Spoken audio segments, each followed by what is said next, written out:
Како што најавивме, време за вестите. Градоначалниците и покрај тоа што им помина мандатот, секој ден доаѓаат на работа. Проблеми со функционирањето на општините засега немаат, но доколку продолжи блокадата од почетокот на наредниот месец, под знак прашање ќе се доведат платите на вработените кои се под општинската капа. Барањата на граѓаните за изградба на куќи стопански објекти навремено се завршени од страна на општинската администрација. Од 15 мај нема поголем број на предмети и барања кои ги доставуваат граѓаните, а средствата на јавните предпријатија се преведени пред датумот кога им истече мандатот на градоначалниците, забележа штипскиот градоначалник Илчо Захариев. Морам да истакнам дека на јавните предпријатија средства се преведени пред време и за мајската плата, така да следната плата ќе биде чак во месец јули и тука нема да имаме проблем, бидејќи јавните предпријатија мора да функционираат и се рестипјени, тука сме покриени. Сите долгови и оврски општината што ги имаше во однос на завршени проекти се исплатени, така да немаме притисок од било кој, така да општината функционира најнормално. Градоначалниците се надеваат дека до крајот на месецот пратениците ќе ги направат законските измени за продолжување на мандатите до датумот на локалните избори. Во спротивно, од почетокот на месец јуни ќе имаат проблеми при исплатата на платите на вработените во децентрализираните институции. Ние покушавме да се одјавиме преку Централниот регистар, да се вратиме нашите стари работни места, но тоа не успеавме затоа што треба некој да биде заведен како кој ќе ја води општината. Лично мислам дека општина ќе функционира супер. Ние не чувствуваме било што, но сигурно е дека ако периодот што следи не се реши проблемот, особено со потпишување на финансиски документи, ние ќе се очиме некаде со проблем тамо некаде околу 10 до 15 јуни, кога треба да потпишам плата за градинките, за училиштата, па и да се прават и други трансфери на средства, и тоа ќе биде веќе проблем. Градоначалниците потсетуваат дека локалната самоуправа мора да функционира без проблеми, бидејќи од функционирањето на администрацијата и јавните предпријатија зависи испораката на водата за пиење, комуналната хигиена, уличното осветлување, а училиштата и градинките мора да работат, но и секојдневно да се даваат услуги на граѓаните. Епископот Велички Гаврил Светогорец ќе се прогласи за светец. Неговите мошти ќе бидат изложени во храмот Свети Никола. Православната Брегалничка епархија по повод 50 годишниот јубилеј од возобновувањето на Охридската архиепископија како Македонска православна црква и впишувањето на епископот Велички Гаврил Светогорец на списокот на светците ќе чествува на 27 и 28 мај 2017 година. Свеченостите ќе се одржат во соборниот храм Свети Никола во Штип. Прославата ќе започне на 27 мај 2017 година во 18 часот со започнување на вечерната богослужба, на која ќе чиноначалствува неговото блаженство архиепископот Охридски и Македонски господин Стефан. Наредниот ден, 28 мај, во 8 часот и 15 минути ќе бидат донесени моштите на епископот Велички Гаврил. Светата архиерајска литургија ќе започне во 9 часот, со која ќе чиноначалствува архиепископот Охридски и Македонски господин Стефан со сослужение на членовите на МПЦ. На светата литургија ќе биде објавена одлуката на Светиот архиерајски синод на Македонската православна црква за впишување во списокот на светците на епископот Велички Гаврил Светогорец. Светите мошти на епископот Гаврил ќе бидат изложени во соборниот храм Свети Никола во Штип. Расте бројот на пациенти со меланом или рак на кожата. На мета се младите од 25 до 44 години.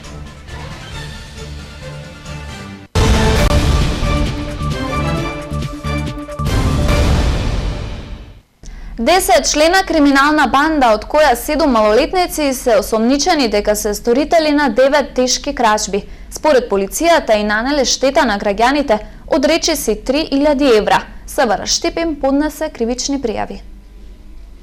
Откриени и фатени се сторителите на тешки кражби, кои само за 3 месеци ги оштетиле штипјани со околу 3000 евра. Криминалната банда сочинета од 7 малолетници, од кои најмалиот имал 12 години и најстариот 17 годишен, со уште тројца штипјани на возраст од 25 до 38 години, оперирале на подрачјето на општината.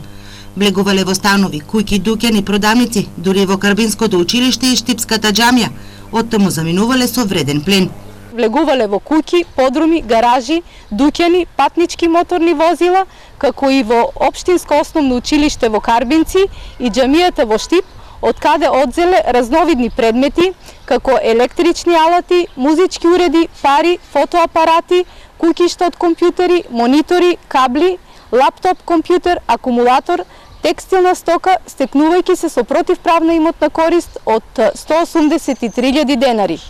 Дел од предметите се пронајдени и вратени на оштетените, но стравот го чува лозјето, па од тука надлежните порачаа граѓаните пред време да си ги превземат сите мерки со кои ќе го заштитат својот имот од кратци. Да ги заклучат влезните врати, вратите од терасите, балконите, гаражите и подрумите, сите вредни предмети да ги внесат и заклучат во соодветна просторија, да ги остават внатрешните и надворешните светла и сите безбедносни настани и појави да ги пријават на бесплатниот телефонски број 192.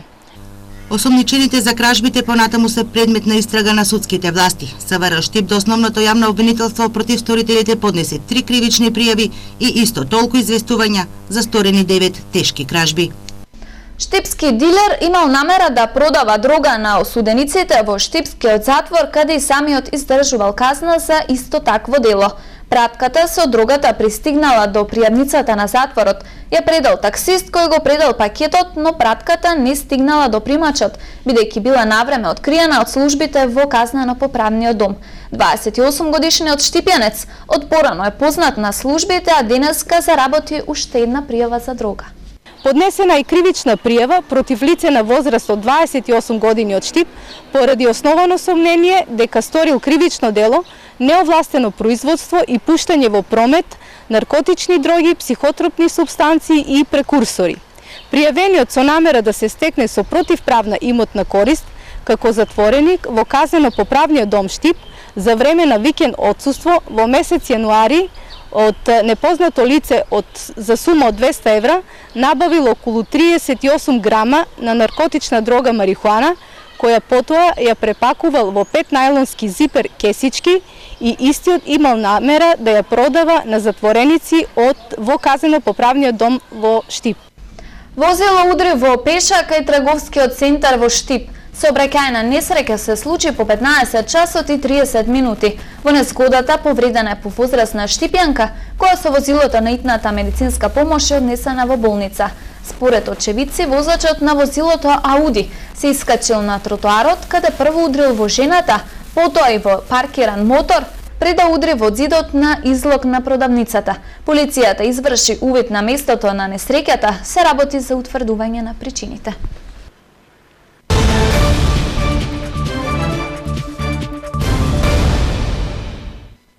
Расте бројот на пациенти од источниот дел на државата, кај кои дерматолозите диагностицирале меланом или карцином на кожата.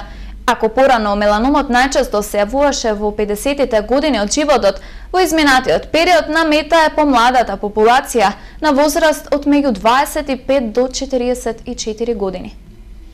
Мора да се работи на подигање на свеста кај населението за заштита на кожата, алармираат дерматолозите на светскиот месец за борба против меланомот. Бројот на новорегистрирани случаи во Штипската клиничка болница постојано расте. Иако постојат бројни ризик фактори, ракот на кожата е обично предизвикан од UV зрачењето од сонцето. Најчесто заболуваат лица со светол тен, лица кои што се генетски оптеретени, лица кои што долго време били изложувани на сонце, значи неконтролирано изложување на сонце во подолг временски период, значи не во моментот па кога се појавила промената, туку со години наназад. Велиме дека кожата памти, така да некој ако во детството бил изложуван подолго време на сонце, имал некои опсежни изгоретини од сонце, така да во постара возраст може да развијат меланом. Пред извесен период Штипската болница набави софистициран апарат дерматоскоп, така што пациентите од истокот за испитувања повеќе не треба да патуваат до главниот град. Со самата метода дермоскопија, значи ќе се олесни диагностицирањето на пигментните лезии. По смисла на побрзо, поедноставно диагностицирање и на најмалигниот карцином кај човекот, тоа е меланомот. Така како претходно ги откривавте и ги диагностициравте? Значи ние до овој момент, значи до набавката на овој апарат, пациентите ги упатувавме на диагностицирање во Скопје. Анализите покажуваат дека меланомот најчесто се јавува во 50-тите години од животот, но во изминатиот период се почесто се појавува и кај младата популација на возраст меѓу 25 и 44 години. Официјалните статистички податоци говорат дека во 2014 година во Македонија од меланом умреле 59 лица. Децата се сведоци на насилство меѓу родителите. Праксата на граѓанскиот сектор покажува дека мал е бројот на случаи кога еден од родителите ќе го пријави случајот и побара помош од надлежните за да ги заштити своите деца. И децата се жртви на семејно насилство. Самото сведоштво за оно што се случува пред нивни очи во ситуација кога брачните караници кулминираат во физичко и психичко малтретирање меѓу родителите, ги прави секундарни жртви на тортурата која остава трауми кај нив. Има вакви случаи најчесто во семејства кои се разидуваат, велат од граѓанските здруженија кои работат со жртвите на семејно насилство. Последниот случај ни е поврзан со семено насилство од страна на поранешен сопруг врз неговата поранешна сопруга, директно во присуство на децата. Значи, децата се очевидци на серија епизоди настани поврзани со семејното насилство меѓу родителите. Сепак поголем дел од родителите не го пријавуваат насилството, а кај децата и бараат помош за заштита на нивните права според законот. Мал број случаи се тоа каде обично мајките пријавуваат дека членот фамилијата е насилен кон децата директно, меѓутоа според законот за заштита, спречување и превенција од семено насилство, децата се жртви за семено насилство и само кога се сведоци очевидци или кога живеат во таква средина каде што има семено насилство. Годинава само за 6 месеци на СОС линијата на првата детска амбасада Мегеши пријавени се 10 случаи поврзани со семејно насилство, а жртви се деца. На подрачјето на СВР Штип во првите 10 месеци лани пријавени се 38 случаи, а поднесени се 37 кривични пријави за семејно насилство.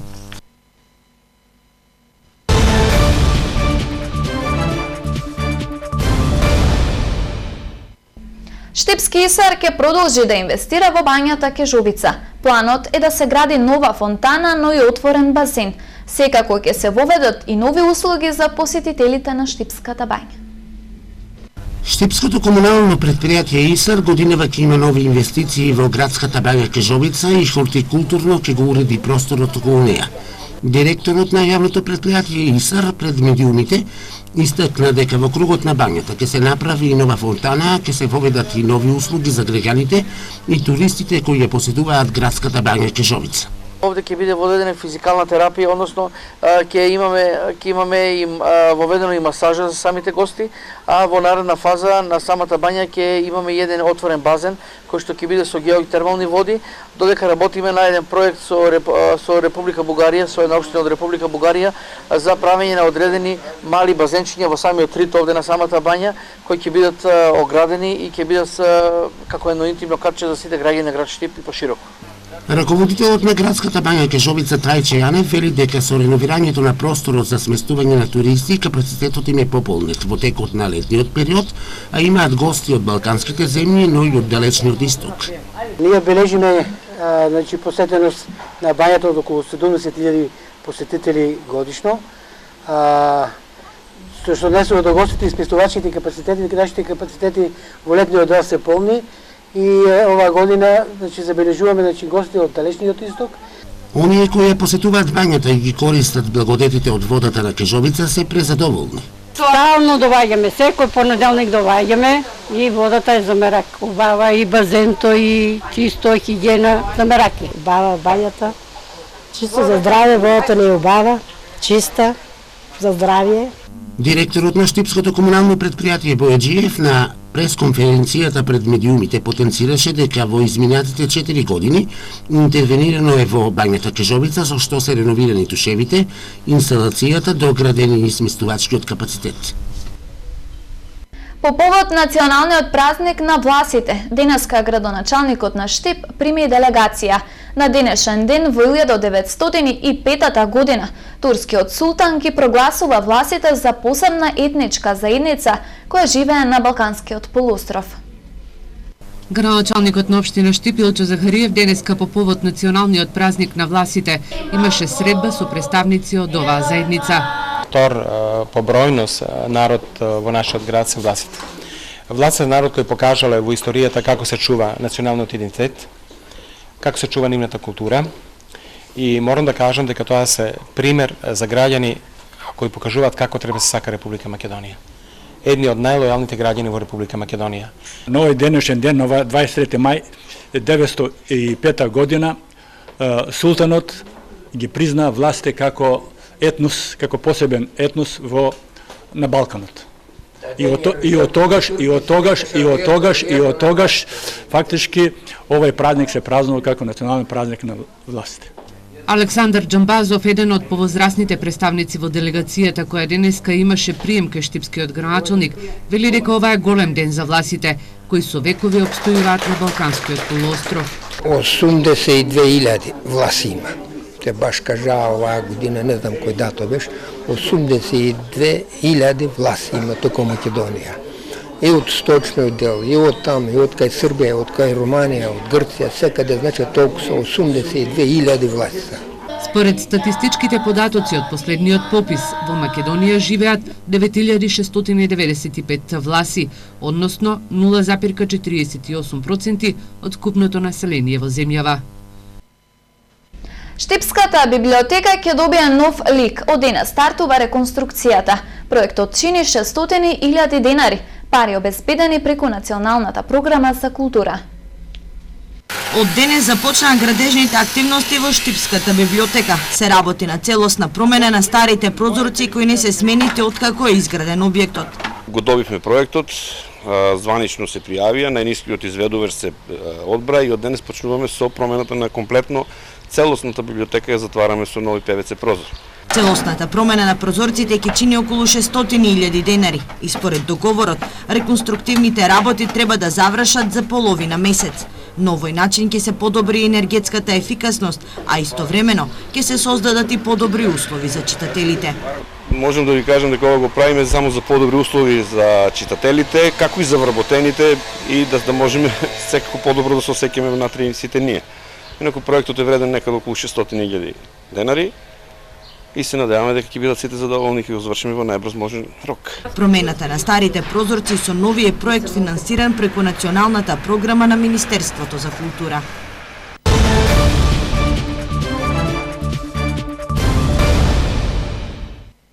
Фондот за пензиско инвалидско осигурување 2 пати годишно по електронски пат доставува до фирмите листа на платениот стаж и исплатените плати на вработените.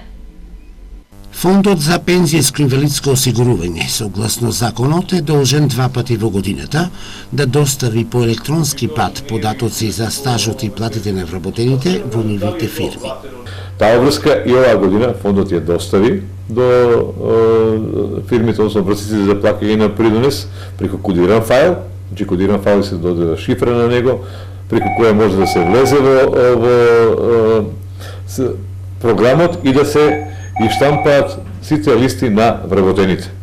Откако по електронски пат вработените ги добиваат податоците за стажот и платите, доколку има неправилности, можат да реагират во филијалата на Фондот за пензијско инвалидско осигурување. Секоја фирма е должна да во најбрз можен рок ги предадува листите на своите вработени, а тие, ако видат дека нешто не е уредно со нивниот стаж, нешто недостасува, нешто не е исправно, да се јават во подрачна единица за да може да се регулира оно што не е до тогаш регулирано. Исто така во меѓувреме сите оние кои сакаат да си го проверат стажот во фондот, тоа можат да го направат со барање и да се влезе во системот за да се види колку им е платен стаж и како им се исплаќени платите.